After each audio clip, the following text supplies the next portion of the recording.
Boa tarde a todos, boa tarde a todas. Então, a gente vai dar início agora à mesa número 8, Perspectivas da Prosa no Mundo, do nosso colóquio. É uma alegria estar aqui com vocês nesse pós-almoço. A gente vai tentar manter a animação aqui nessa mesa diversa e bastante plural. Eu vou começar, então, enfim, me apresentando. Sou Stefânia Chiarelli, professora da UF, vou fazer a mediação da mesa e apresentar um trabalho. E vou começar pela professora Fernanda Medeiros, seguindo a ordem aqui do nosso programa. A professora Fernanda vai apresentar o trabalho Shakespeare Narrador, os narradores de Shakespeare. E aí vou fazer a pequena nota biográfica aqui da Fernanda. Um minutinho. A Fernanda Medeiros possui graduação em Letras Português e Inglês pela PUC-Rio, mestrado em Letras pela PUC-Rio e doutorado pela UF, em 2002. Ela fez pós-doutorado pela Universidade Federal do Rio de Janeiro, com pesquisa sobre o diálogo de ficcionistas brasileiros contemporâneos com a obra de William Shakespeare. É professora associada de literatura inglesa na UERJ, onde atua na graduação e na pós-graduação. Além do teatro e da poesia de Shakespeare, outras áreas de interesse são a poesia contemporânea inglesa e brasileira, sobretudo as relações entre poesia e performance na cultura contemporânea. Lidera com Liana de Camargo Leão o grupo de pesquisa Shakespeare e as Modernidades. É bolsista do programa Pró-Ciência. Muito obrigada, Fernanda. A palavra é sua. Obrigada, Steph. Então, boa tarde a vocês, todos, todas, todos. Obrigada, André, pelo convite. Parabéns pelo evento gigantesco, enorme, tão variado quanto a nossa mesa, né? Que vai de Shakespeare, José de Alencar, passando por Samuel Ravet. E aí, olha só, gente, eu pensei assim, a perspectiva da prosa no mundo é o título da mesa. E o meu objeto de pesquisa é a obra do Shakespeare, é teatro, os contemporâneos dele, mas o Shakespeare tem 2 poemas narrativos. Além de ter várias situações nas peças em que a gente tem alguém contando uma história para alguém. Então, você tem personagens narradores, além dos prólogos das peças, né? Enfim, mas como eu vou me ater ao tempo de 20 minutos, que foi um pedido que eu vou respeitar à risca, talvez passando no máximo 1 minuto, porque eu treinei, já comecei a contar. Eu vou me deter nos 2 poemas narrativos do Shakespeare, que são o Vênus e Adonis e o Estupro de Lucrécia, 1593, 1594, sobre os quais eu espero que vocês conheçam nada ou muito pouco, para ter um pouquinho de novidade. Então, a minha ideia é fazer uma apresentação geral desses 2 poemas, que são onde a gente vai escutar essa voz do Shakespeare narrador, né? Portanto, candidato a fazer parte da prosa do mundo, embora seja todo poemas em verso. E porque eu acho que num colóquio que tem como tema discurso, linguagem e poder, acho que esses 2 textos vêm muito a calhar. Então, acho que vale a pena a gente retomar a leitura de Vênus e Adonis e Estupro de Lucrécia. Eles são pouco trabalhados em geral e tem boas traduções para o português, tá? Então, vai ser meu objeto, apresentar para vocês esses poemas e quem sabe que vocês saem daqui com vontade de lê-los, né? Que eu dou uma força para vocês fazerem. Então, é o seguinte, a minha questão geral com esses poemas é que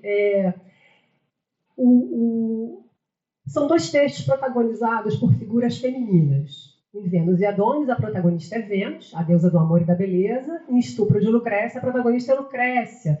Pertence à história romana, uma mulher que foi estuprada e depois se suicidou. E é interessante que nos 2 poemas que são longos, essas 2 personagens, essas 2 figuras, têm a maior parte da voz do texto. Praticamente metade do texto, de cada texto, é ocupado, no primeiro caso, pela Vênus, no segundo caso, pela Lucrécia. Então, é interessante esse espaço para a figura feminina. No entanto,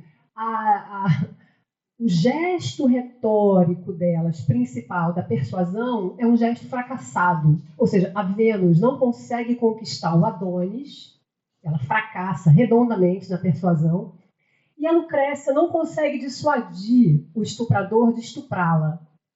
E aí, do que falam, então, essas mulheres, né? Que espaço tão grande é esse para a fala delas, se nos 2 casos as falas são fracassadas? E aí, bom, um paradoxo. Então, se por um lado poderiam ser textos considerados assim como tendo um alto grau de misoginia, já que as mulheres fracassam, Por outro lado, esse espaço enorme que é dado às falas femininas vão para muito além do discurso persuasivo, ou seja, enfalhando a fala da persuasão, existem outras modalidades discursivas, para além da persuasão, que são postas em ação. E quais são elas? Então, acho que isso é interessante a gente ver, né? Se falha a retórica do convencimento, que outras funções a linguagem pode ter? Isso é uma pergunta. O que pode a linguagem? É uma pergunta que o Shakespeare está fazendo em toda a obra dele. Talvez dos contemporâneos dramaturgos dele, ele seja o que mais insistentemente indaga o seu próprio material. Então, acho que a gente vai ter, em cada peça, em cada poema, um conjunto de cenas, de passagens, em que a gente vai estar, o Shakespeare vai estar perguntando para a gente o que pode a linguagem. E nesses dois poemas, essa pergunta é muito radical. Porque se a linguagem não pode persuadir, se Vênus fracassa na persuasão de Adonis e Lucrécia fracassa na persuasão de Tarquínio, seu estuprador, o que pode a linguagem? Porque ela ainda pode. Então, a minha questão com esses poemas é essa, né? O que pode a linguagem?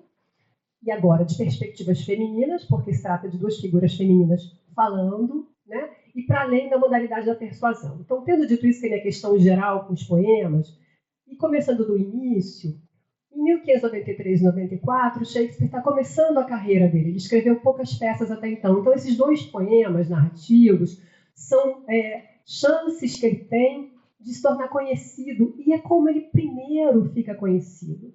Era importante para um dramaturgo escrever poesia de livro, poesia de papel, porque os teatros volta e meia fechavam em função de pandemias. Então, uma fonte de renda paralela é importante. E porque escrever poema de livro dava mais prestígio do que escrever para teatro. Dramaturgo não era exatamente autor, escritor, poeta. Era uma categoria secundária e na beira do limite da ilegalidade ainda, né? Foi um trabalho longo para o teatro virar literatura. Então, era prestigioso. E Shakespeare teve como patrono, como mecenas, para esses dois poemas, esse sujeito que era o Henry Wriothesley, o conde de Southampton, que era um cara muito rico e é a quem a gente identifica o belo rapaz dos sonetos. Né? 126 sonetos do Shakespeare são muito provavelmente dedicados a esse cara. Então, ele era um mecenas. E as duas dedicatórias que o Shakespeare faz, que são... Pode mostrar, Santinho? Ele, tanto Vênus e Adonis quanto o estupro de Lucrécia, a gente não precisa ler tudo, mas tem dedicatórias, que são as únicas dedicatórias que a gente conhece do Shakespeare. Além do testamento dele, essas dedicatórias são o que sobrou de próprio punho. Então, provavelmente o Shakespeare pensou nesses dois poemas como um díptico, porque na dedicatória de Vênus e Adonis, ele já promete um tema mais grave no futuro, porque Vênus e Adonis é um poema tragicômico. Vocês imaginam, a deusa do amor, linda, maravilhosa, não consegue conquistar Adonis. Então, é um poema satírico, quase. E Estupro de Lucrécia é um poema de tonalidade trágica. Então, provavelmente, ele projetou isso como um díptico. E, bom, falar um pouquinho de cada poema para vocês, né? Pode passar o slide? O Vênus e Adonis, acho que são vários slides, Santinho, então vai ter que passar, que eu queria chegar na capa do Vênus e Adonis. Isso, 1593. Passa mais um, por favor. Isso. É um poema de 199 estrofes, de sextetos, pentâmetros e âmbicos, rimando ABABCC, ou seja, um trabalho formal muito cuidadoso. É um epíleo, que é um épico curto e de temática erótica, e Vênus fala 48% do poema. Então, o Shakespeare, narrador, coitado, ele nem mal comparece aqui, porque quem fala mais é a Vênus. O Adonis fala 19%, Vênus fala 48%, e o restante são textos do narrador, claro que interpolando algumas falas, né? Então, o enredo, esse Shakespeare que faz esses dois poemas, é o Shakespeare completamente homem do seu tempo. São temas clássicos, que ele vai extrair um da mitologia, o outro da história romana, ou seja, ele foi um bom aluno da Grammar School inglesa, onde eles estudavam latim e literatura latina, onde eles aprendiam latim através de Horácio, Cícero e principalmente Ovídio. Então, o livro das Metamorfoses, os críticos comentam que é o livro de cabeceira do Shakespeare. E é lá que ele vai ter a história de Vênus e Adonis, no livro 10, que é um livro de histórias de amor mal-sucedidas. Só que o Ovídio coloca 75 versos para Vênus e Adônis, o Shakespeare faz 1.200 versos no poema, então ele expande, assim, amplifica. E justamente essa amplificação no poema do Shakespeare é o espaço que a Vênus tem para tentar convencer Adônis a se deitar com ela. O poema do Shakespeare se passa em 24 horas, vai de um amanhecer a outro, o Adônis está indo caçar, o lance dele é caçar o javali, tanto no Ovídio como no Shakespeare. E a Vênus se apaixona por ele, e ela arranca ele do cavalo, e ele não quer nada com ela, absolutamente nada com ela. Então esse espaço de fala enorme que ela tem é se comportando como uma oradora. Isso é muito interessante, a Vênus oradora, né? Argumentativa, listando argumentos segundo os quais o Adônis devia se deitar com ela, né? E é muito divertido, porque ela, de fato, ela enumera, e tem várias estrofes em que ela discorre sobre a beleza dela, a importância do carpe diem, né? Seize the day. Ela questiona a hombridade dele. Ela diz que conquistou até Marte. Como é que não vai conquistar esse rapaz, esse jovem? Então, toda essa capacidade argumentativa atribuída a Vênus é um pouco o que os homens estão aprendendo nas escolas, nas universidades, que são espaços aos quais as mulheres não são admitidas. Então, também é muito curioso que o Shakespeare transfira para as suas duas protagonistas em cada poema todo um aparato verbal e discursivo, né, uma espécie de atletismo verbal para as duas, que era aquilo no que os homens estavam sendo treinados nesses espaços educacionais. Então, a Vênus é uma ótima oradora, porém mal sucedida na sua conquista. E aí, então, o que vai acontecer? O Adônis se sente assediado, completamente assim, indiferente e muito incomodado com aquela mulher. Tem uma imagem de uma pintura, você pode colocar, Santinho? Mais um quadro. Essa é a tradução do Alípio Correia. Essa pintura, eu acho que ela é bem representativa do que o poema está mostrando, sabe? Ela suplicando para ele, tipo, fica comigo. O máximo que ela consegue é um beijinho dele, quando ela se finge de morta, aí ele com pena dá um beijinho nela, aí ela acorda e ele fica muito zangado por ter sido enganado por ela. Bom, então, fracassando na conquista de Adônis, o Adônis finalmente vai caçar e ele é morto nessa caçada por um javali. E ela escuta os gritos dele ao longe e tal e transforma o Adônis numa flor, numa anêmona, que ela recolhe junto ao peito, ou seja, ao final, digamos, ela acaba possuindo esse amor, né, que ela aproxima do colo dela. E no Shakespeare a gente tem um plot twist. Quer dizer, ela fracassou, mas ele também, né? Ele morreu, afinal de contas, mas morreu fazendo o que ele gostava, que era caçar javali. E ela toma posse dele. Mas aí essa questão, né? Não há persuasão, mas há uma outra coisa. Aí no final do poema, a Vênus se dirige a nós, futuros amantes, e roga a maior praga do mundo. Ou seja, ela passa da persuasão fracassada à profecia. E aí acho que a gente vai ler as 3 estrofes. Pode passar? Não é 8. Então, aí é a Vênus um pouco se vingando, né, de não ter conseguido a atenção desse jovem caçador. Aí ela fala para ele. Quer dizer, ela fala para ele não, né? Ela o evoca, mas ela está falando para a gente, na verdade. Já que estás morto, vê, ora prevejo, daqui por diante a dor faz par com o amor. Com escolta do ciúme malfazejo e início doce, fim de acre sabor, ou alto ou baixo, em nível nunca igual, todo o prazer do amor menor que o mal. Pode passar. Há de ser fútil o amor, né? Falso, farto em farsas, surgir e secar de um sopro, ter nas bases veneno e umas delícias no alto esparsas que a vista mais fiel vão ser falazes. Tornar franzino o corpo mais taludo, o tolo afeito à fala, o sábio mudo. Será razão de guerras e atos cruentos entre pai e filho de discórdia horrível. Súdito e servo aos descontentamentos, como ao fogo é a matéria combustível. De vez que a morte o abate em seu verdor, os que amam mais não vão fruir do amor. Final. Então, o poema acaba nessa virada, nesse plot twist, da Vênus se mostrando uma grande vingadora e nós as vítimas dela. Esse são Vênus e Adonis. É um poema feito nitidamente para uma elite educada, de homens leitores, que vão rir da Vênus, que vão gozar dessa sátira que é feita à grande deusa do amor. Tá? Mas a questão do poema é ela, que é muito diferente no Ovídio, porque no Ovídio, daqueles 75 versos, a Vênus se deita com Adonis, a preocupação dela lá é que ele evite ser morto na caçada, então ela vai se deitar com ele para impedir que ele vá caçar, ela pede a ele, e no final, enfim, eles se deitam e tal, rola, mas ele acaba não obedecendo e morre. Mas a birra dela é com o destino, né? O destino que o impeliu a essa caçada, que é muito diferente dessa Vênus muito humanizada do Shakespeare. E aí, passando para o Estupro de Lucrécia, que é esse poema mais grave, mais trágico, é um poema maior, mais longo também. Pode passar o próximo.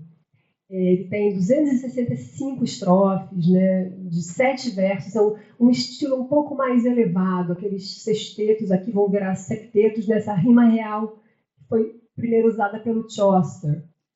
É um poema, a história da Lucrécia faz parte da história romana, então ela foi contada pelo Tito Livio e depois vários narradores recontaram essa história da mulher que é estuprada. Ela é esposa do Colatino, que é um cônsul romano. Roma está transitando da monarquia para a república.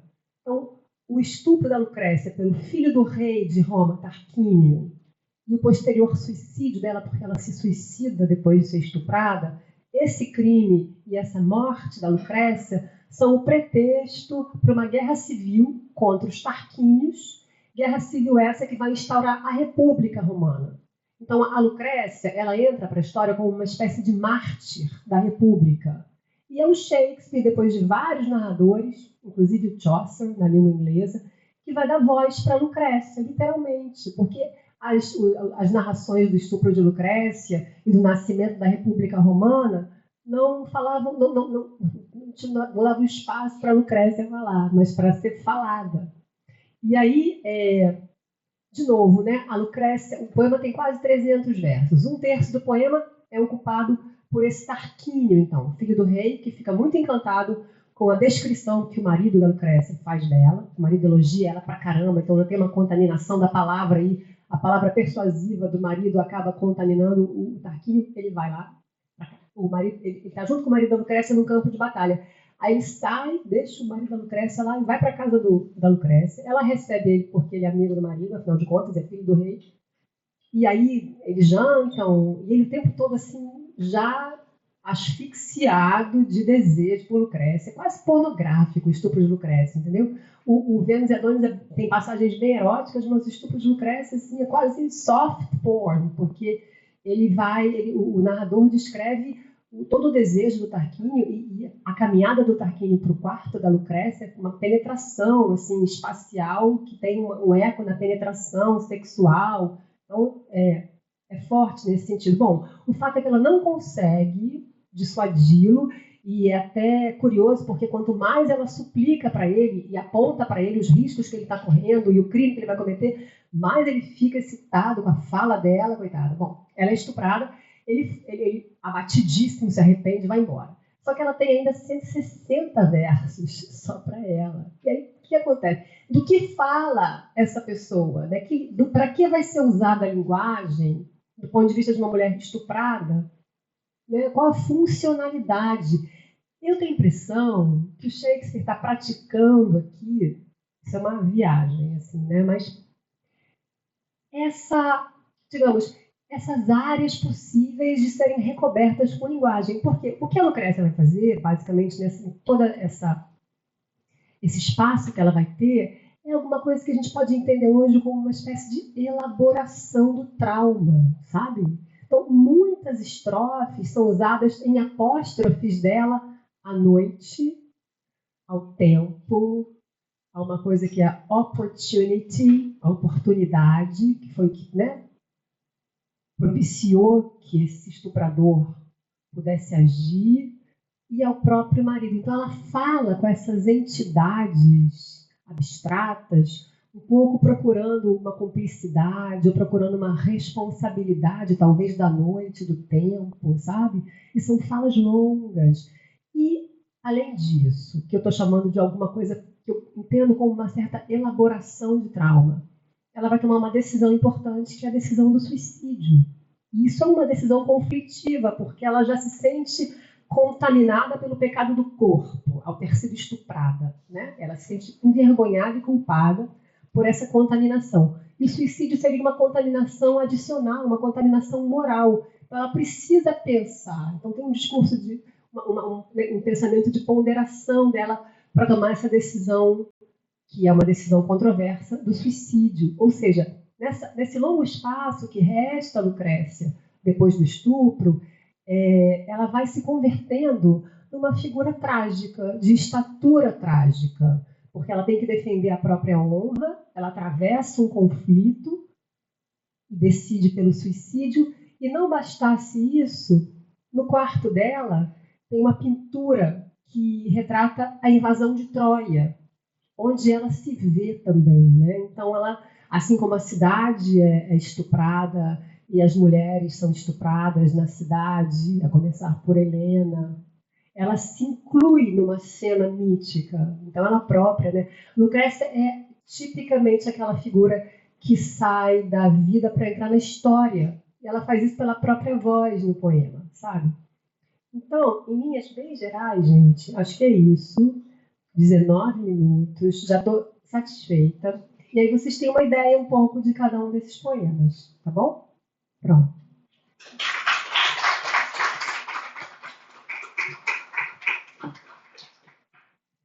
Obrigada, Fernanda. Eu acho que, bom, para tentar fazer uma linha tênue entre as duas falas, né, também falarei de fracasso. Né, a gente acha que as coisas não se conectam, mas elas têm conexão. Embora eu fale de um autor um pouco bem menos conhecido que Shakespeare, que é o Samuel Havert, um autor judeu-polonês que escreve toda a sua obra no Brasil, no século XX, e é um pouco também uma tentativa de... uma leitura, né, um pouco assim, o direito ao close reading aqui, porque eu peguei um conto, né, chamado O Profeta, para fazer uma leitura a partir de uma questão que eu tenho investigado, que é a ideia de pensar o espaço aquático, o espaço da água, como um espaço político, e daí pensar certos trânsitos em que determinados personagens vão dizer dos seus pertencimentos. Então, esse conto é um conto em que um velho judeu embarca em um navio, né? A gente está ali pensando, né? Esse livro é publicado pelo Samuel Havert em 1956, um ano fatídico na literatura brasileira, para pensar apenas, né, o ano que foi publicado O Grande Sertão Veredas. Então, Samuel Havert, com 27 anos, nascido numa pequena aldeia na Polônia, mas que escreve toda a sua obra em português, publica esse livro, esse pequeno livro, que é uma pequena joia. Então, a minha tentativa é compartilhar um pouco essa leitura para, evidentemente, abrir a leitura para questões que me interessam discutir, sobretudo essa questão, né, dos trânsitos e do deslocamento. Então, eu vou ler e me autocontrolar a partir dessa ideia mesmo de buscar apresentar uma coisa um pouquinho mais amarrada, né? Portanto, é um recorte da minha pesquisa, que enfim, vai para outros campos também. Então, Havert, enfim, na minha leitura, ele escreve um dos mais belos relatos da literatura brasileira, e a partir disso eu me permito indagar sobre as águas que abrigam a trajetória de um personagem em trânsito, condenado ao silêncio e à exclusão. Então, a ideia do fracasso é porque esse personagem, na verdade, migra para o Brasil, fugindo, a gente entende que da guerra, né, e do nazismo na Europa. Tudo é subentendido, nada é dito diretamente, mas o conto começa com um apito do navio e ele embarcando de volta para se encontrar com outra violência, né? A violência da exclusão, a violência do não pertencimento e uma ideia de fracasso de alguém que migra, mas não faz a América, não se acultura, não viceja, e ele volta, né, amargurado. Então, é um conto bastante duro, e eu vou tentar, enfim, abrir algumas gavetinhas aqui para pensar isso. Ele expande, né, o conto expande e condensa muitas das temáticas envolvidas na figuração do migrante, como a presença do mar, do porto e do navio. Como afirma Márcio Seligman Silva, é possível entender a história da humanidade como a história do mal-estar, do desabrigo, pois ela se desdobra e se deixa narrar a partir de muitos navios. Então, é claro que o imaginário do navio é muito forte, se a gente pensar no século XX, e é nessa embarcação, né, dessa imagem flutuante, em que um indivíduo deslocado, emudecido, embarca. É um mar de partida o espaço em que se dá a cena inicial do conto. O escritor evoca uma atmosfera pesada de desencontro e inadequação para nomear a experiência de se estar entre línguas. Ravet pinta um personagem de intensa carga dramática, e aí entra uma questão que eu acho importante lembrar, ele traz de forma pioneira para a literatura brasileira a representação do imigrante, não como um personagem acessório, coadjuvante, mas como um elemento central da narrativa, né? Ele é o centro, e as suas questões estão no centro das preocupações da narrativa. O narrador aqui concentra inúmeras passagens recorrentes na simbologia do migrante, como o porto, a viagem e a angústia da incompreensão. Na Nova Terra, o estrangeiro não encontra acolhida, no caso, o Brasil. Mesmo entre iguais, a sensação é de impossibilidade da partilha, sobretudo quando se referem à guerra, ao extermínio. É um estranho e como estranho permanece. Cito um trecho do conto. O mar trazia lembranças tristes e lançava incógnitas. Solidão sobre solidão. Interrogava-se às vezes sobre sua capacidade de resistir a um meio que não era mais o seu. Chiados de ondas. Então, toda a literatura do Ravet vai trabalhar muito com essas imagens muito quebradas. É um texto sempre muito fragmentado. As conexões trazem, às vezes, alguma dificuldade para o leitor estabelecer uma linha do tempo. É uma memória que vai e volta. Ele não dá exatamente muito mole para o leitor e a gente fica, às vezes, eu sempre tenho uma sensação de mastigar vidro, assim, lendo o Ravet, porque é uma experiência dura, né? A própria tentativa dele de nomear essa experiência. Na nova realidade, as águas surgem como testemunha nada emudecida. As águas produzem ruídos, emitem barulhos, sussurram outras histórias. Por cima desse mar, a emblemática figura do navio, esse pedaço de espaço flutuante, como Foucault os define. No imaginário dos que partem, o oceano surge muitas vezes como um lugar de autodescobrimento do sujeito, sobretudo porque a embarcação já comparece como um lugar de mudança, momento de suspensão, em que tudo está por vir, inclusive muitas fantasias relativas à nova vida, muitos medos, muitas ilusões. E, sobretudo, nessa ideia de mobilidade, a viagem configura-se como um evento central na vida do imigrante, né? Algo que divide entre um antes e um depois. Já vou pular aqui uma citação do Boris Fausto, e pegar um pouquinhozinho a biografia do Ravet, porque o Ravet vem com 7 anos para o Brasil, com a sua família, ele nasce em 29, ele vem nos anos 30 para o Brasil.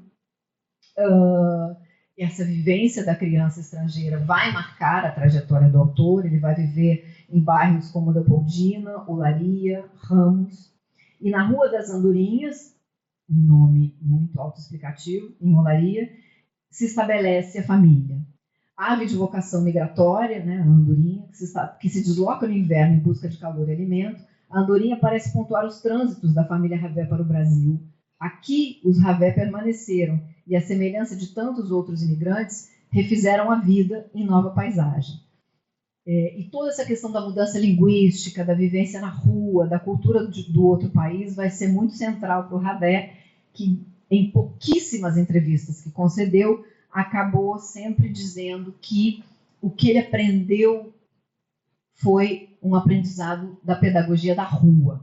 Então, eu trouxe um trecho que eu acho muito interessante de uma entrevista dele, uma das raras. Ele diz assim: até os 20 e poucos anos morei nos subúrbios da Leopoldina. Sou fundamentalmente suburbano. O subúrbio está ligado a mim. Aprendi o português na rua, apanhando e falando errado. Acho até que este é o melhor método pedagógico em todos os sentidos. Aprendi tudo na rua. E claro, como a gente sabe, os escritores mentem, e essa ideia de aprender tudo na rua é interessante porque, na verdade, ele é um grande leitor, ele consumia, né, lia muita filosofia, muita literatura, muita poesia. Quando ele morre de uma forma muito melancólica, sozinho, privado de todo tipo de vínculo familiar e cultural, né, na casa em que ele estava, na periferia de Brasília, o que se encontra são tocos de vela, pacotes de sopa quinó e volumes de manuscritos em que o Ravel copiava as poesias que ele gostava à mão. É uma cena bem literária, né? Então, essa ideia da pedagogia da rua, acho que vai muito assim, fazer um contraponto a esse letramento do Ravel, que foi muito... Sem falar que ele se formou na Escola Nacional de Engenharia, ele era engenheiro calculista, e no final da minha fala eu vou amarrar isso. E a obra dele se inclina muito pelos tipos derrotados, pela atmosfera de boemia, de fim de noite, de malandragem, em cenários de botequins bastante decadentes. Mas, sobretudo, nesse livrinho, a questão é o imigrante. Então, na minha análise, eu direciono um pouco para a questão das águas, porque as águas espelham e ampliam as sensações de inadequação do protagonista, né? E o que a gente lê nesse conto reverte a expectativa do relato do migrante que fez a América e aponta para o espaço marítimo como um lugar de amargo retorno para o personagem. E aí tem todo um trecho no meu texto que eu trago a reflexão do Hans Blumenberg, num ensaio muito bonito chamado Naufrágio com o Espectador, em que ele faz uma leitura ele pensa a existência como uma metáfora que vai estabelecer uma dicotomia entre a terra firme e o mar irrequieto, né? Então, a partir de metáforas náuticas, retomando o pensamento do Lucrécio, o Blumenberg vai pensar nessa ideia do espectador que olha alguém naufragar, né? Então, alguém está em terra firme e alguém está naufragando. Evidentemente que a gente pode pensar esse naufrágio como um naufrágio existencial, né? Então, o Blumenberg reelabora a imagem náutica e como esses polos opostos, né, da terra firme e da água irrequieta, podem estabelecer algum tipo de pensamento sobre a própria existência. A segurança da terra firme se oporia, para o pensador alemão, aos perigos das águas e as ondas enfurecidas. É claro que a terra firme é a segurança que se oferece após um naufrágio, né? Então, a partir dessa topologia, se construiria uma dialética entre o indivíduo que vê o naufrágio do outro e o indivíduo que naufraga. De alguma forma, a gente está vendo esse naufrágio existencial desse profeta ravetiano, que de profeta só tem um nome, porque ele não consegue ver futuro algum, né, nesse conto. Só um trechinho do conto também. O conto começa com a seguinte frase: todas as ilusões perdidas, só lhe restara mesmo aquele gesto, suspenso o passadiço, e tendo soado o último apito, o vapor levantaria a âncora. Então, esse personagem ele não consegue se conectar com o irmão, que já vivia nessa cidade não nomeada, nunca é nomeada a cidade, a gente entende que é o Rio de Janeiro. O irmão já se aculturou, enriqueceu, mas esse nosso profeta não se configura no bom imigrante, aquele que trabalha, que produz, que se acultura e que se integra a um novo lugar. A nação brasileira, em seu discurso de pretensa cordialidade, não contará com mais um aculturado. Ele não se enquadrou, não enriqueceu, não se abrasileirou. Pelo contrário, segue sem lugar, deslocado, inclassificável. Alguém que habita um lugar bastardo, como afirma o Pierre Bourdieu na introdução de um livro do Abdelmalek Sayad.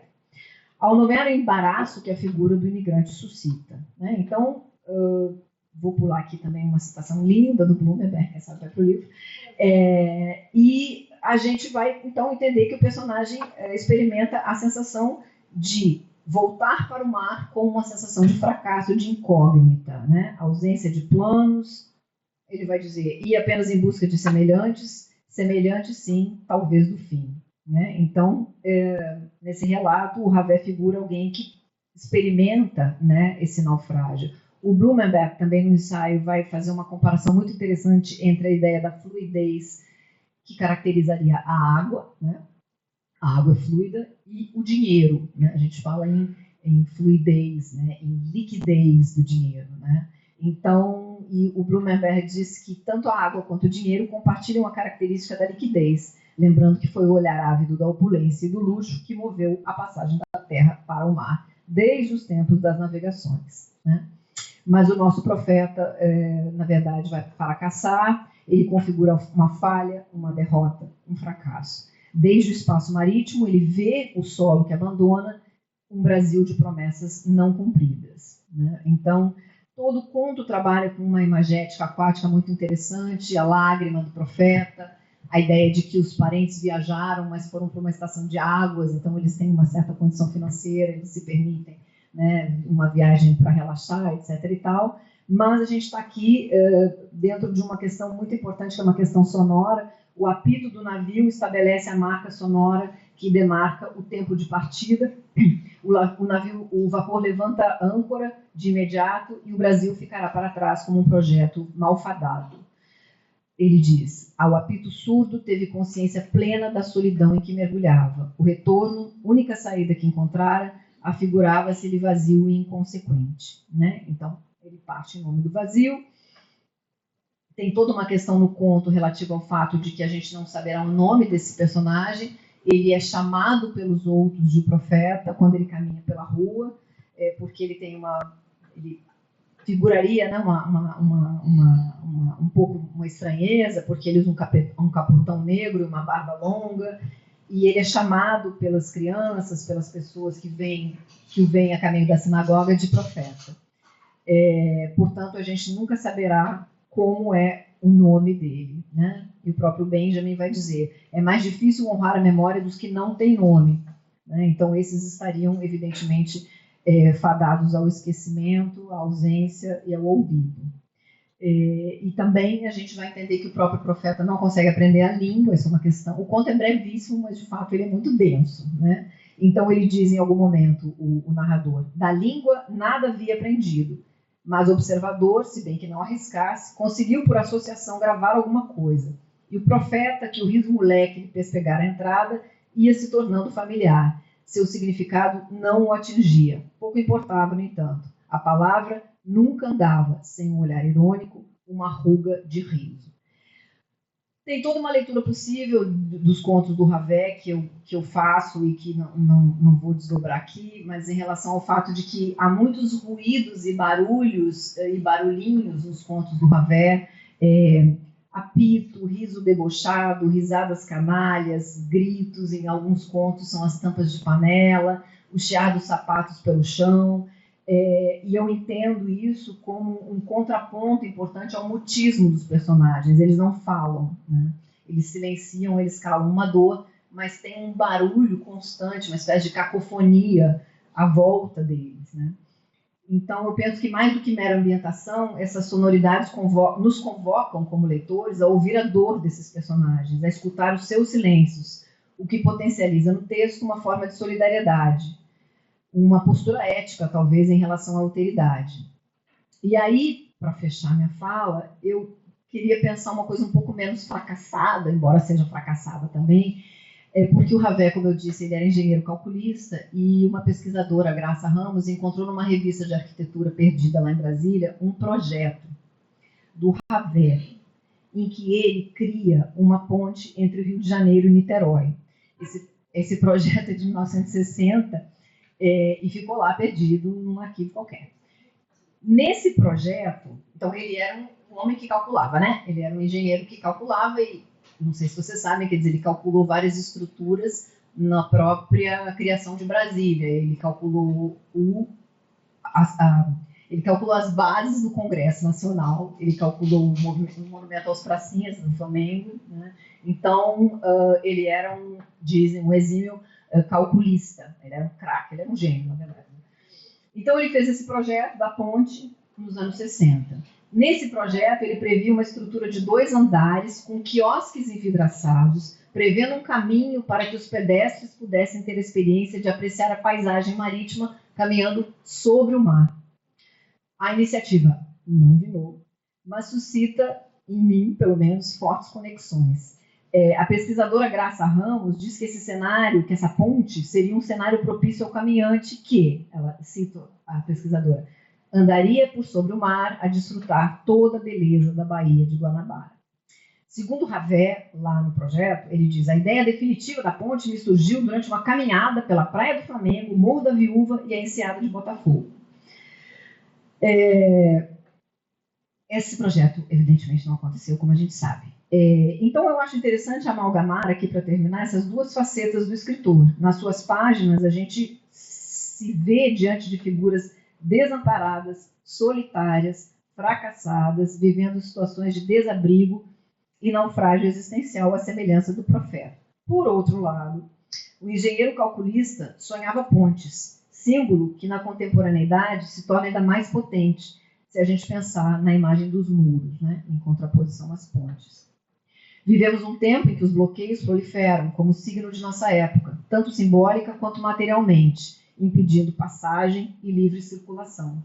Em um contexto em que imigrantes e refugiados inúmeras vezes perdem a vida em meio a tantas travessias, inclusive pelo mar, é imperativo pensar no gesto do escritor engenheiro, imaginar a ponte sobre o mar, apostar na contiguidade, na passagem, vislumbradas generosamente na partilha ética e estética da água, pode ser um contraponto possível às tantas dores que surgem na sua prosa tão vigorosa. A ponte de Ravé não vingou. Aquela que liga hoje o Rio a Niterói, data dos anos 1970 e carrega ainda o nome do segundo presidente da ditadura militar, Arthur da Costa e Silva. Embora já tenha tentado mudar, mas não mudou.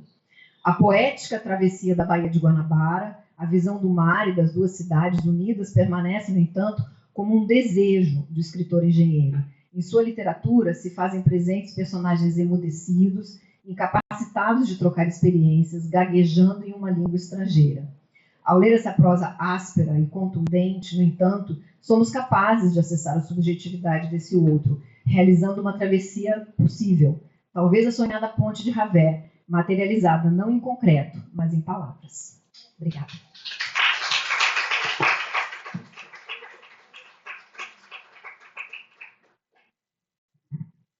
Bom, então, apresento a nossa terceira integrante, agradecendo a presença da professora Joana Mulaert, que vai falar sobre José de Alencar. Então, estamos em vários séculos, né?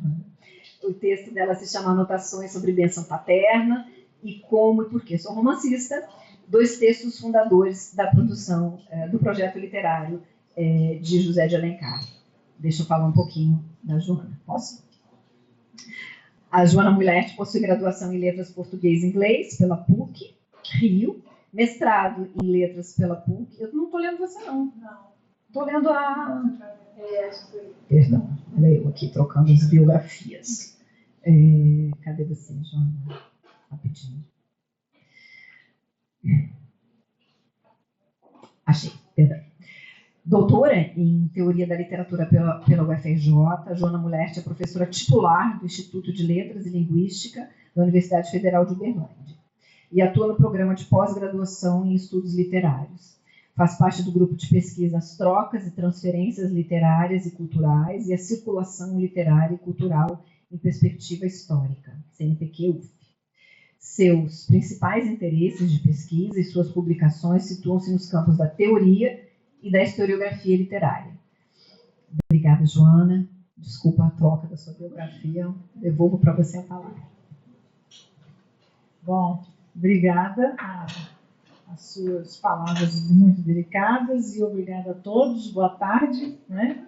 É com imensa alegria que eu estou aqui diante dessa responsabilidade, né? Numa mesa com um título tão poético que é A Prosa do Mundo, né?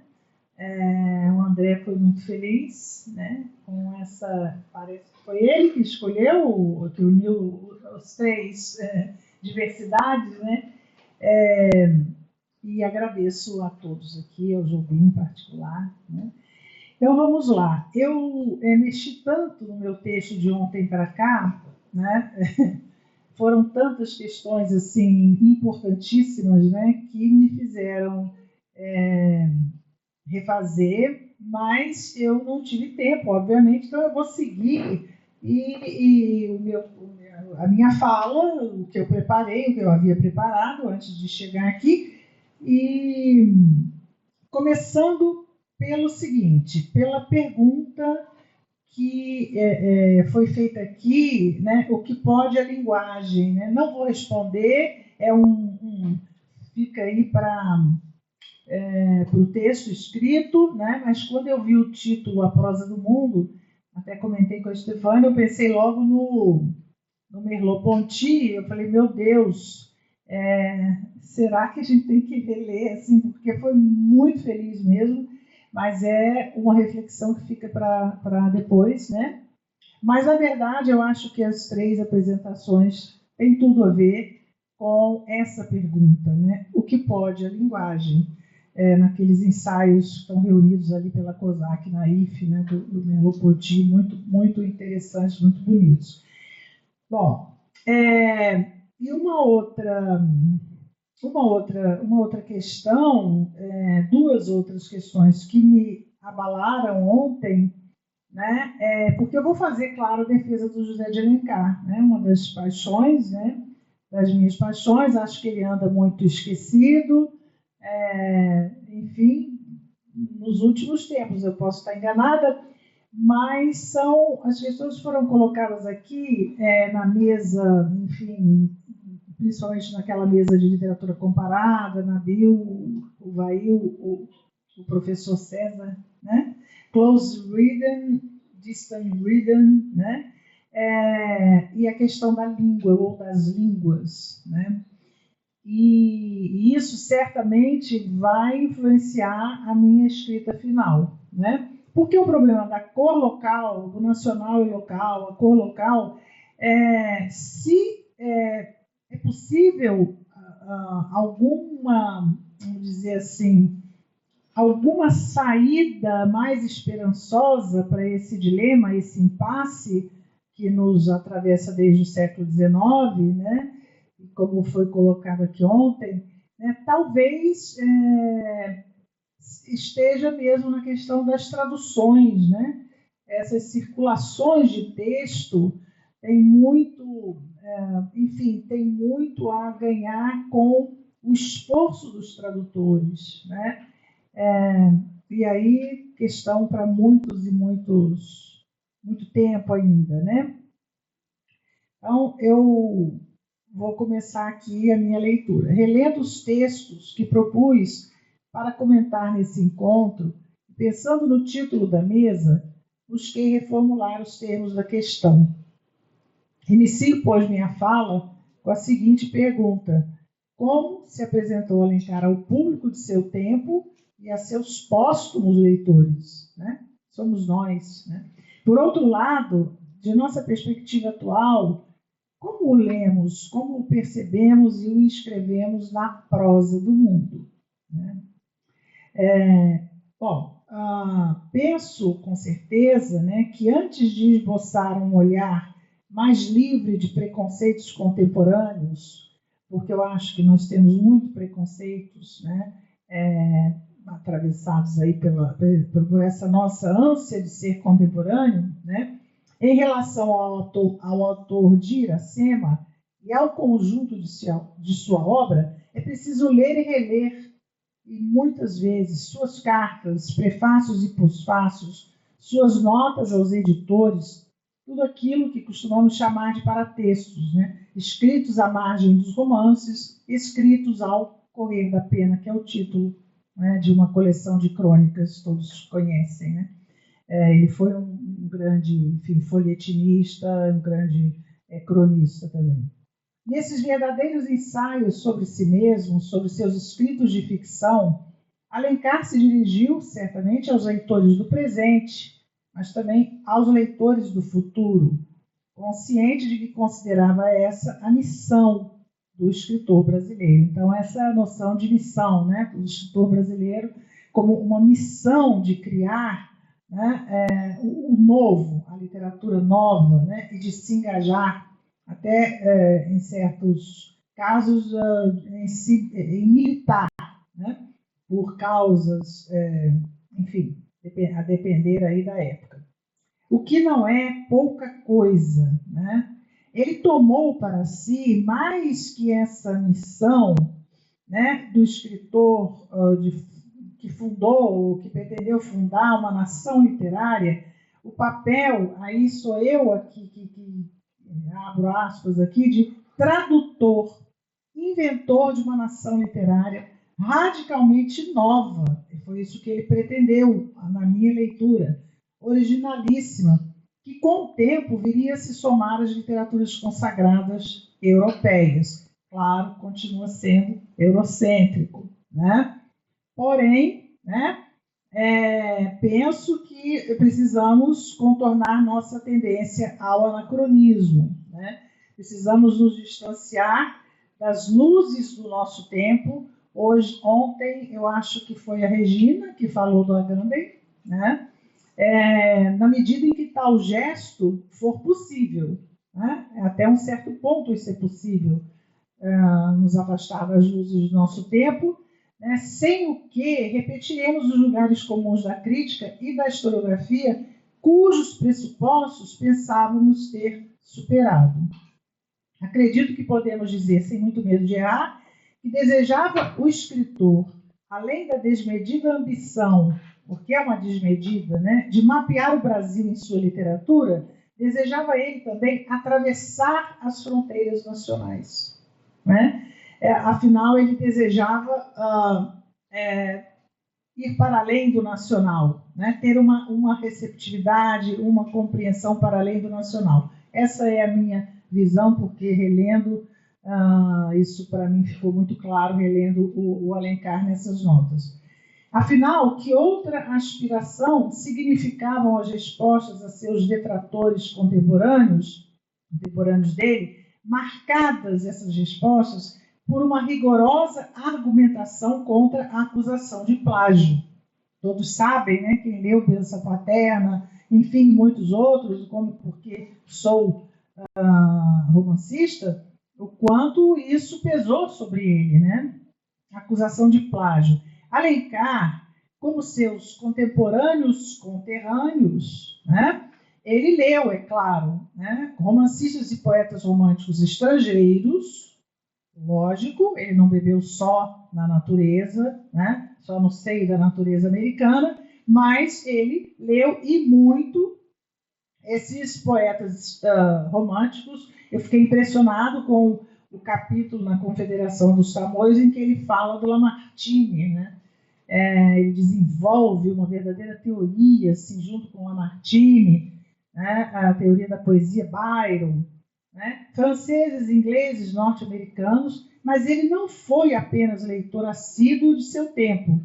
Alencar queria mais, queria ser escritor de sua pátria e do mundo, para o que incorporou, analisando, atualizando, reinventando, ao seu modo, as principais lições da prosa romântica de Chateaubriand, de Cooper, de Walter Scott, entre tantos outros, que podem ter lhe servido, como ele diz, de modelo, mas não eram mestres. É interessante, ele faz essa diferença, é uma coisa para se estudar. O que é um modelo que não macularia nada, a singularidade que ele pretendia, a novidade de sua literatura e mestres, né? Muito já se escreveu, então, sobre esses paratextos, né? Prefácios, pós-fácios e cartas, em que promove o autor a defesa, então entra de novo a questão da prosa, né? A defesa da prosa de ficção, como a mais legítima representação da então nova literatura brasileira. A esse respeito, não há como não comentar, ainda que brevemente, eu vou pular, fiquem tranquilos, todos os trechos que eu extraí aqui, as famosas cartas sobre o poema de Gonçalves de Magalhães, né? Ele faz severas críticas ao empreendimento épico de Gonçalves de Magalhães, publicando, né, antes, primeiro na forma de folhetim, no diário, depois na forma de, vamos dizer, livro, pela Empresa Tipográfica Nacional do Diário, em 1856. Ali ele afirma incisivamente, né, e o tempo lhe foi favorável, a forma romanesca, ou a prosa, né, como a mais perfeita adequação ao conjunto das ideias românticas em voga. O que se debate nessas cartas, ressalvadas, é claro, as questões políticas em jogo, a gente sabe as questões dele com o imperador, enfim, com o mecenato do imperador em relação ao Gonçalves de Magalhães, é de natureza, penso eu, essencialmente literária. Trata-se, em essência, de uma questão de forma literária, mais precisamente das relações entre formas literárias e sociedade, formas literárias e história. E aí eu passo então as passagens, que eu vou pular, né, em que ele acentua, e eu acho que ele tem inteira razão, a exigência da cor local, então ausente do poema de Gonçalves de Magalhães. E aí, na adequação da epopeia aos povos e à história de um novo mundo. Aparece aí Jobim, que fala nos textos dele, né, a ideia de novo mundo, de um mundo novo, surge aí no século XIX. Né? Com os autores clássicos da antiguidade em mente e os românticos contemporâneos, franceses e ingleses, como eu já disse, realiza, então, uma verdadeira crítica comparada, eurocêntrica, sem dúvida, porém em busca da originalidade da diferença nacional, que não encontra no poema épico A Confederação dos Tamoios. Estou me repetindo um pouco, mas isso são os cacoetes do texto que, enfim, depois vai melhorar. São passagens que me chamaram a atenção pelo que encerram de original e novo em suas polêmicas literárias, apenas na aparência, ao meu ver, contraditório, né? Só na aparência é contraditório, porque sabemos que ele buscava uma nova poesia americana. Ele perseguiu isso com a vida dele inteira, né? Ou uma prosa poética, aí que é o extraordinário dessas páginas. Uma prosa poética que desse conta do assombro e perplexidade diante de uma natureza ainda a ser descrita, de uma prosa poética que correspondesse à imensidão e estranheza sublime da natureza brasileira. Alencar busca o sublime, ele busca mais que o sublime, ele busca a expressão justa à altura desse sublime, dessa, palavras dele, majestosa natureza. Então, ele persegue, né, o tempo todo a palavra ou a prosa que desse conta dessa natureza que tem cheiro, que tem cores, que tem tatos, né? E ele, consciente de que não bastaria para esse fim se limitar aos episódios romanescos ou fatos históricos, né? O que ele exige de todo aquele que se apresenta como novo poeta é que seja atento aos sons e às cores da natureza para descrevê-la. E só a descrição, muito importante a descrição, a Cícero falou ontem também da descrição, exata e comovida, né? Exata e comovida, movida pela natureza, expressaria sem artifícios o novo espaço a ser desenhado pelo poeta-pintor. Eu acho que aqui, quando ele fala no poeta-pintor, eu lembrei de novo do Merleau-Ponty, né? Bom, aí são as passagens, eu vou pular aqui. Então, a proposta dele era, aí vem a utopia, né? Sair da civilização para extrair do livro da natureza os livros de cultura. Eis o dilema do escritor romântico brasileiro, não só dele, né? Ele faz é claro, ele rende muitas homenagens a Gonçalves Dias, que ele não era bobo, né? Então ele não compra nenhuma briga com Gonçalves Dias, que é o que realiza na poesia, né? Esse vamos dizer assim, esse fim, né? Esse projeto dele na poesia. Mas ele tem muito de poeta, muito de poeta nesse próprio texto sobre a Confederação dos Tamoios, né? O que fazer, então? Ele se pergunta, e a gente lembra, aí lembrei, né, o Borges também faz essa pergunta, o Pilha, aqui na América Latina, né, o que fazer do patrimônio literário legado pelos modelos europeus? O que fazer disso? Não dá para botar, né, não dá, é um impossível retorno, não dá para colocar de volta, né, esse legado, esses modelos europeus. Ele, de fato, não rompe com seus mestres, mas fazendo questão de registrar livros e autores estrangeiros, né? Notadamente, como eu já falei, Chateaubriand, né? Ele então, eu extraí aqui um trecho em que ele fala o seguinte, ele está falando da natureza, da beleza, parece que ele está escrevendo um romance. né? Que está, enfim, escrevendo, preparando a cena onde vai se passar um romance. Aí ele, de repente, diz assim: lembrei-me da invocação de Chateaubriand e murmurei. Aí o que ele murmura? E tu, raio das meditações, acho da noite, etc, etc, né? Você já não sabe mais se é Chateaubriand, se é ele, né? Etc. E aí vem a questão da língua, que eu vou dar uma pulada aqui também, para não tomar muito tempo, né? Ele vai, então, lá no Bênção Paterna, né, como todo mundo sabe, todo mundo que leu Bênção Paterna, já estou saindo aqui da Confederação dos Tamoios, né, que é de 1856. Então, a Confederação dos Tamoios seria um ensaio para o que ele viria propor em Bênção Paterna. Né? E é interessante porque ele escreve em 1872, se não me engano, Bênção Paterna, 1873, Como Porque Sou Escritor, e o Machado está escrevendo notícia, né, do Instinto de Nacionalidade, em que o Machado detona com a cor local. Né? E no mesmo ano, os dois têm posições diferentes. Né? Mas o que é que vai fazer a diferença do Alencar? É a questão da língua. Né?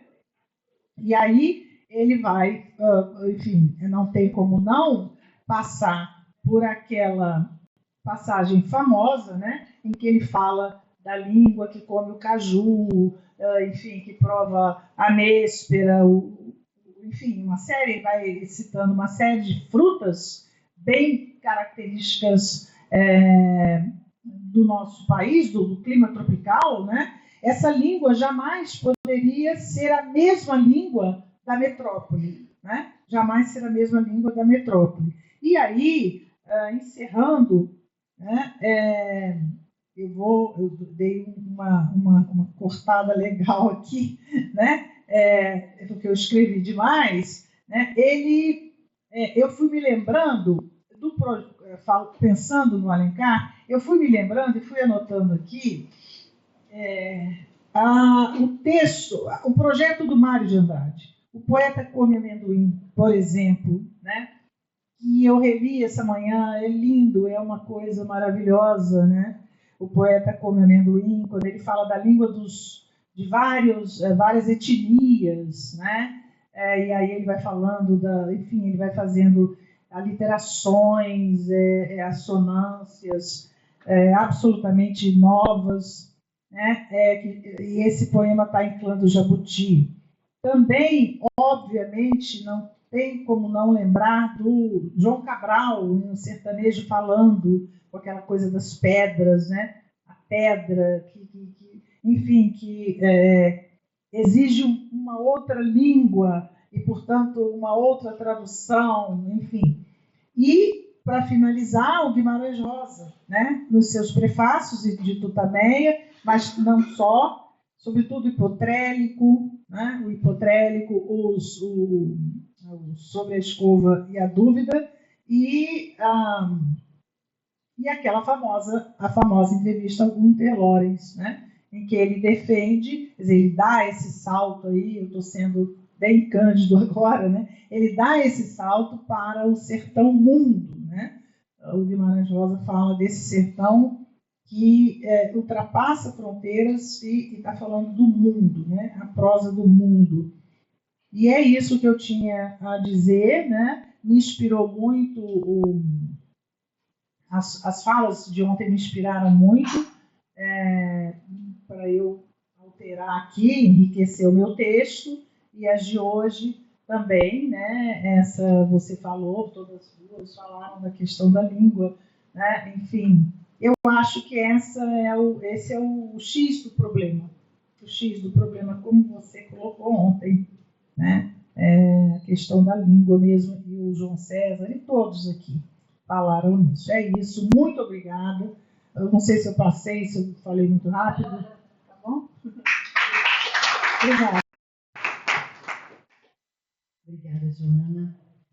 Bom, passamos as eventuais perguntas, conversas, diálogos. Quem quiser, por favor, venha aqui à frente para ser filmado, devidamente registrado. Mas eu queria começar. Só uma questão, assim, eu fiquei pensando para as duas, porque a gente está exatamente, acho, na metade, né? Não, passou um pouquinho da metade do colóquio, discurso, linguagem e poder.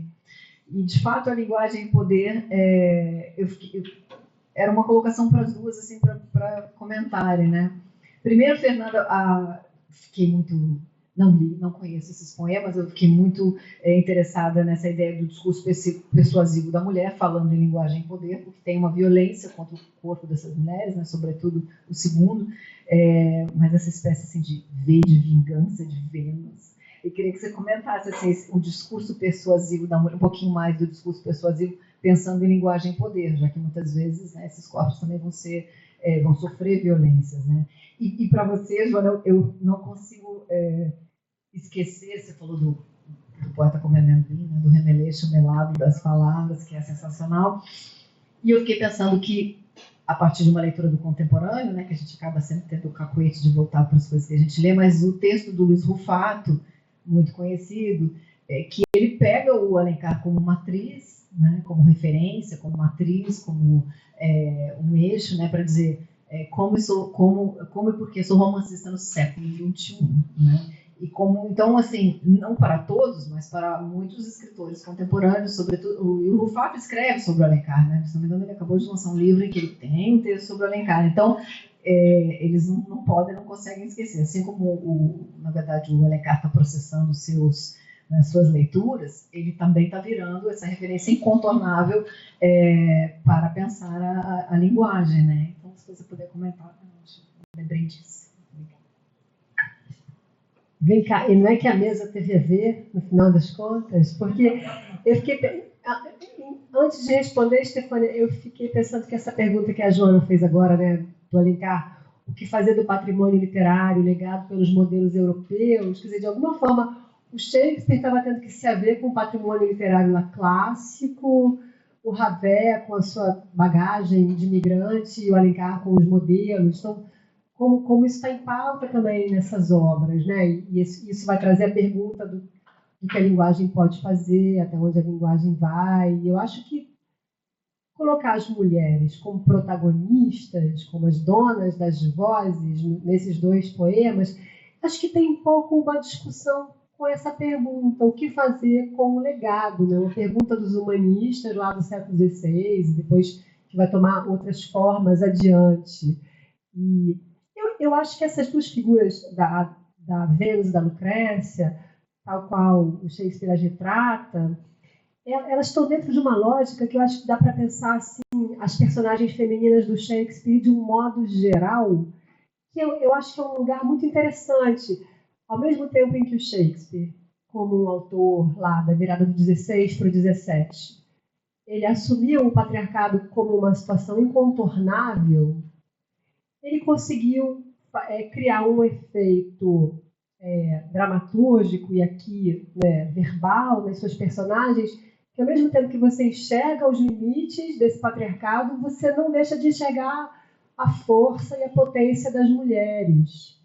Eu acho que nesse sentido ele é muito respeitoso com as personagens femininas e sem dúvida, a obra do Shakespeare, com algumas poucas exceções, valoriza uma coisa que é a inteligência na mulher. Eu acho que essas duas figuras aqui, a Vênus de uma maneira mais cômica e a Lucrécia numa clave mais trágica, elas estão se mostrando, primeiro, verbalmente competentes, que era quase que um atributo masculino, ou seja, era um grande investimento da educação humanista formar esses oradores.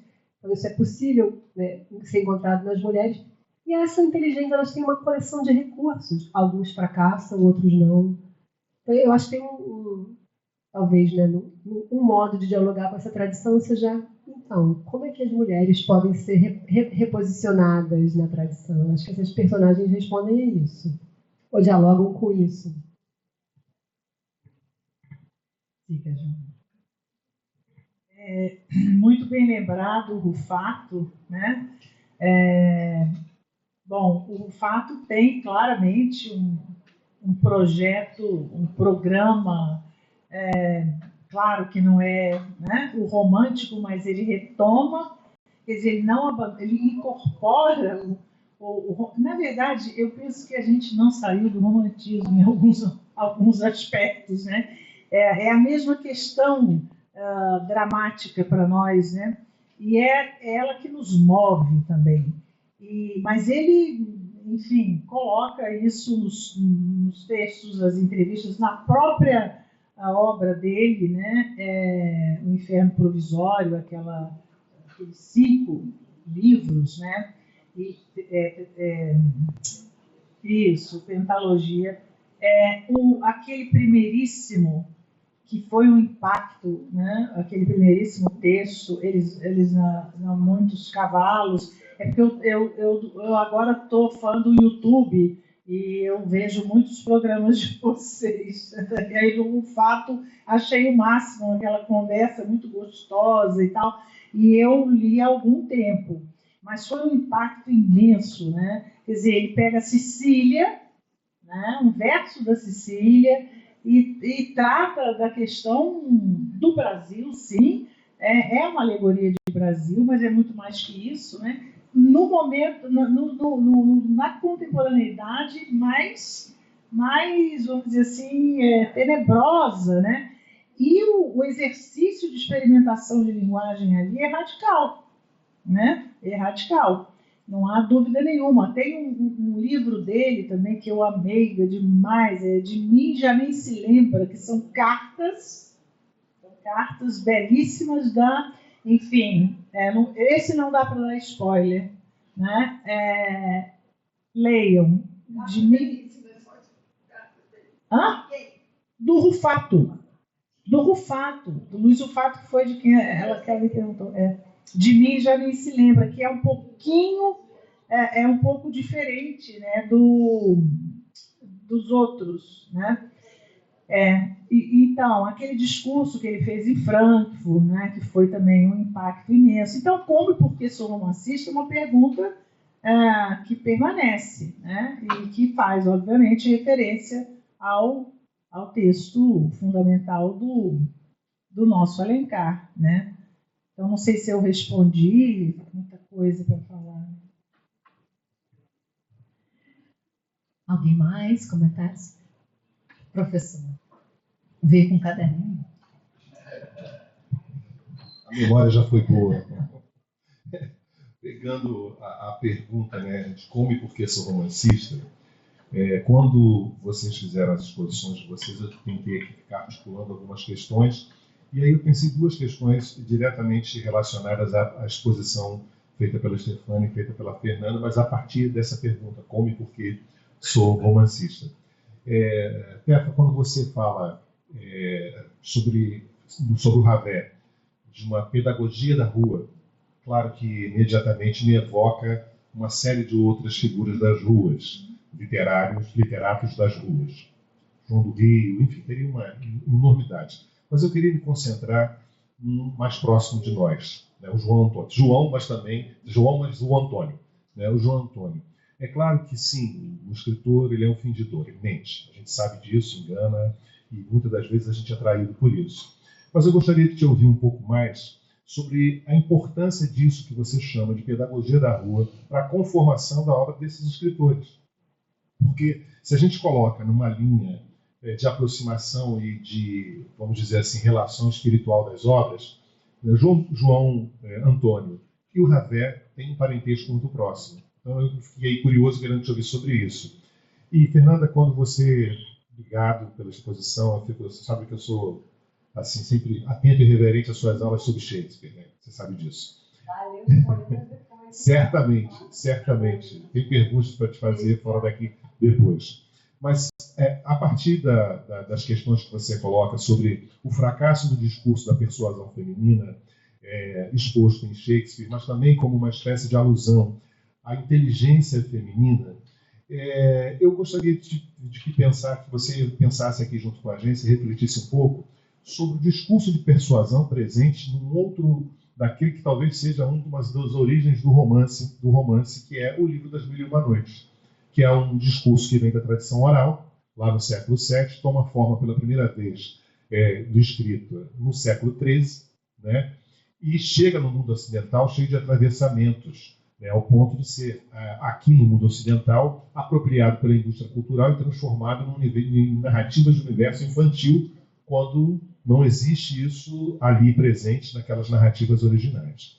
Mas eu quero me concentrar na figura da Sherazade, também uma narradora mulher, e também alguém que narra para não morrer, com a diferença que essa sim é bem sucedida. Como é que você veria uma relação de proximidade ou afastamento entre essas narradoras? Obrigado. Então, começa. Obrigada, André, pela pergunta. No caso, eu acho que o Ravet tinha uma profunda admiração por grandes escritores que cultivavam a caminhada, como o próprio Lima Barreto, que eu sei que te é muito caro, né? E a semelhança do João Antônio tem uma questão muito grande do ressentimento e do rancor na obra do Ravet, assim, um pouco abraçado ao seu rancor, para usar uma expressão do João Antônio. Mas, sobretudo, eu acho que a questão da rua ela é fundamental na obra de um autor como o Ravet, porque, como eu disse, ele veio muito criança para o Brasil, não falava língua, sofre a questão do deslocamento linguístico, sofre o impacto da mudança, né, da troca de códigos, etc. E ele gosta de frisar, por exemplo, nessa passagem, né, como ele aprende tudo na rua, quando, na verdade, a gente sabe, pensando, né, na questão da tradição judaica, como a própria alcunha, né, dos judeus, o povo do livro, como é central a questão do livro, da leitura, e como ele faz um pouco de questão de se afastar disso, de se colocar numa antípoda, né? Não, eu aprendo tudo na rua, na verdade o livro não me ensina nada, o que me ensina é a rua. Então, a importância do palavrão, né? A importância desse, como eu nomeei aqui, os ruídos, os barulhos, uma espécie de... A cidade é um lugar meio infernal na obra do Ravet, né? São as risadas, os gritos, as brigas, os palavrões, uma porta que bate. Então, eu leio o texto muito numa coisa de escutar o texto, assim, não precisa nem ler em voz alta, você sente aquela pujança assim no texto. E, por outro lado, a gente sabe que ele era um grande leitor, um cara totalmente erudito. Agora, recentemente, todo o espólio dele que ia para a lata do lixo, porque estava na casa de um sobrinho, umas caixas completamente cheias de umidade. A professora Rosana Colbins, da PUC-Rio, fez a curadoria e está tudo hoje abrigado na casa de Rui Barbosa. Os passaportes, os esquadros, é totalmente comovente, assim, os objetos todos do Ravet e os livros. Então, tinha muito livro, ele era um grande leitor, mas ele trata um pouco assim de escamotear isso para também se desvencilhar, acho que, da tradição judaica, porque ele tem uma grande briga, ele rompe os laços com a comunidade, tem uma hora lá que ele diz tem um texto dele que ele diz que é um ex-judeu, e tudo isso tem um peso muito grande, né? Então não dá para dissociar assim, bom, vou frisar a pedagogia da rua, porque na verdade eu não sou o povo do livro, né? E quando isso tudo depois vira uma grande questão, acho, na obra dele. Então, mas a rua é o lugar do confronto e do encontro dessa criança que não fala língua, né? Então também acho que quem não fala língua tem uma escuta muito mais aberta para captar os sons dessa cidade. E os sons da cidade estão muito presentes nos contos do Ravet, né? Porque ele não escreve romance. Ele definitivamente, como porque não sou romancista, né? Ele escreve ensaios e contos. É um grande contista. Ele não vai para o romance. Ele tem uma novelinha que chama Abama, que é sensacional também, onde tem um personagem que caminha pela rua sem parar, e ele era um grande caminhante. Ele era um pedestre que caminhava sem parar. Tanto que nesse pequeno fragmento que eu trouxe, ele diz: eu tive essa ideia da ponte caminhando no Morro da Viúva, ali pelo Flamengo. Então, caminhar faz pensar, né? Eu penso melhor quando eu caminho, né? Tem uma coisa que depois vai aparecer no Rubem Fonseca, né? A arte de andar nas ruas do Rio de Janeiro, sou Vitor ambulando, você resolve coisas caminhando, né? Você pensa melhor, você fica mais inteligente. Então, Ravet era um caminhante, né? Isso é bonito e tem imagens muito tristes depois no final da vida dele caminhando e falando sozinho, que a gente pode conversar depois. Pensou? Eu queria saber mais assim da Sherazade, das Mil e Uma Noites, para poder responder o André. Mas assim, o que eu fico pensando no caso do Shakespeare é que nesses dois poemas tem uma expansão do gestual retórico. Quer dizer, se a retórica era uma questão fundamental para o século XVI, né? Era a grande tecnologia, ali a grande descoberta era a palavra, e o que a palavra era capaz de fazer. Isso tem a ver com o aumento das escolas, com o acesso às universidades, com o próprio teatro inglês, né, que dá aquela festa da palavra. A palavra franqueava ascensão social, ascensão econômica. E nesses 2 poemas, pelas vozes das mulheres, o Shakespeare está ampliando esse gestual retórico para além do convencimento da persuasão, pensando, poxa, então elas podem se juntar com a Sherazade, não como narradoras, mas como figuras femininas experimentando as possibilidades do discurso. E aí eu não posso deixar de me lembrar que eu escutei hoje um depoimento muito comovido da irmã da Alane, da moça que foi morta no Cefet, uma das 2 moças que foram mortas, né? E essa irmã dizendo, ela escreveu para a direção do Cefet, dizendo que esse sujeito assassino estava assediando, que ela tinha medo de ir para o trabalho. Ela tentou dizer de várias maneiras, e isso não foi escutado.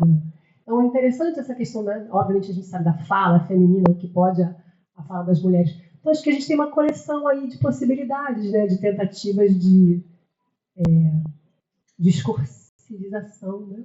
Variadas. Obrigada. Alguém mais? Queremos ir para o lanche?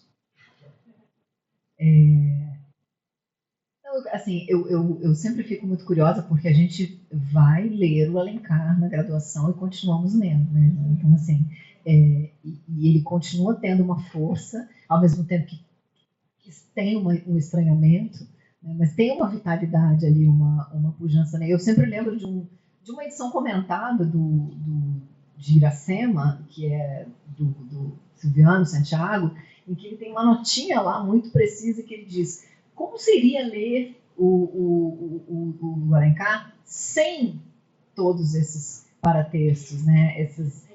Como é que seria ler o Alencar sem os recadinhos? Vamos encontrar depois, cara leitor. Receba, leitor, esse livrinho, né? Benção para meus filhos, esse livro é irmão do outro. Como é que seria tirar tudo isso, você ler, né? Exato, né? Eu fiquei pensando nisso. Em Sonhos de Ouro, por exemplo, a gente se esquece que ele tem um final tradicional, né? E tem um final que ele escreve para o editor pedindo para mudar o final, entendeu? Eu descobri isso, assim, eu já sabia, mas estava esquecido, né? Eu falei, gente, será que isso faz parte do romance, né? Ele muda o romance, é como se fosse... É um procedimento muito atual, né? Romance em construção. Isso, exatamente. Manuela, você muda como quiser, né? É interessante, ele fala, olha, eu acho que não caiu no agrado, ficou muito lugar comum, então eu sugiro isso assim, assim, assim. Aí vem mais algumas páginas, né? E você fica se perguntando se faz parte da ficção ou é realmente uma carta que ele mandou para o editor. Eu ainda vou parar para ler com calma, né, para ver se é isso mesmo. Então, é isso, o Alencar, agora ele enfrenta, né? A gente, quando chega pedindo para ler Iracema, lá vem reclamação, mas a gente finge que não entendeu. É difícil botar o ponto final, né? Não quero enviar isso aqui, quero continuar aberto. Isso. É difícil. Eu acho que não daria para ler o Alencar sem isso. Pois é. É uma conversa, né? Tem uma conversa que talvez até antecipe, sei lá, o que a gente faz hoje, né? As redes sociais, os escritores falando com os leitores. Você falou do Bufato, Como? Você vai ler o Bufato sem que ele fala? Exatamente. Né? As entrevistas que ele dá, as conversas. Ele encontrou ali um jeito muito, talvez atual, de continuar conversando com os leitores, né?